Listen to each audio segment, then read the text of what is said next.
اعوذ باللہ من الشیطان الرجیم بسم اللہ الرحمن الرحیم اقرأ باسم ربک الذی خلق۔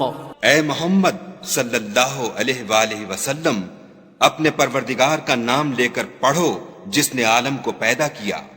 خلق الانسان من علق، جس نے انسان کو خون کی پھٹکی سے بنایا۔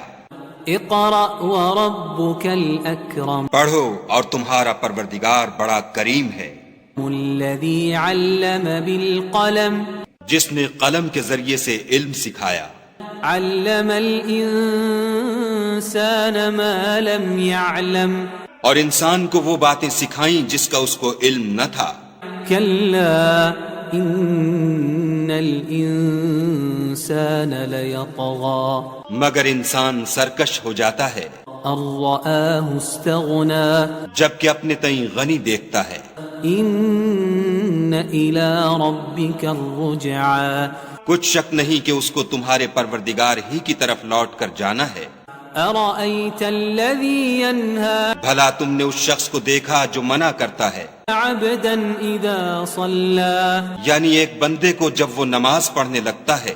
ارأیت ان کان علی الہدی، بھلا دیکھو تو اگر یہ راہ راست پر ہو، او امر بالتقوی، یا پرہیزگاری کا حکم کرے تو منع کرنا کیسا؟ ارأیت ان کذب وتولی، اور دیکھ تو اگر اس نے دین حق کو جھٹلایا اور اس سے منہ موڑا تو کیا ہوا؟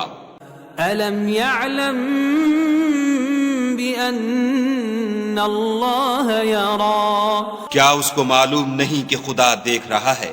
کلا لئن لم ینتہ لنسفعا بالناصیہ، دیکھو اگر وہ باز نہ آئے گا تو ہم اس کی پیشانی کے بال پکڑ کر گھسیٹیں گے۔ ناصیۃ کاذبۃ خاطئہ، یعنی اس جھوٹے خطا کار کی پیشانی کے بال۔ فلیدع نادیہ، تو وہ اپنے یاروں کی مجلس کو بلا لے۔ سندع الزبانیہ، ہم بھی اپنے موکلان دوزخ کو بلائیں گے۔ کلا لا تطعہ واسجد واقترب، دیکھو اس کا کہا نہ ماننا اور سجدہ کرنا اور قرب خدا حاصل کرتے رہنا۔